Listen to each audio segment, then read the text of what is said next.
রাজনৈতিক আন্দোলন ছিল না প্রথম, ওখানকার সাধারণ মানুষ, আদিবাসী মানুষ, মহিলাদের অত্যাচারের বিরুদ্ধে আন্দোলন ছিল।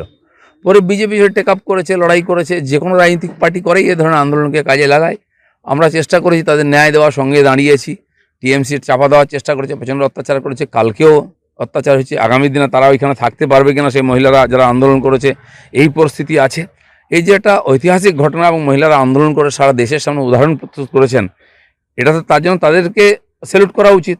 বাকি আগামী দিনে কী হবে দেখা যাক। তার ফল সন্দেশখালী, হিঙ্গলগঞ্জ বিধানসভা বিজেপির বহু পুরনো গড়, 20-30-40 হাজার ভোট আমরা ওখানে পেতাম, যখন সারা বাংলাতে 10% ভোট পাইনি, 4% ভোট পেতাম।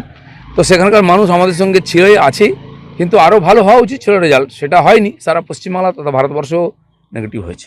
ধন্যবাদ। এটা প্রমাণিত হয়ে গেছে যে আপনি 18 করেছিলেন, কিন্তু সুকান্ত মজুমদার, শুভেন্দু অধিকারী আপনার টার্গেট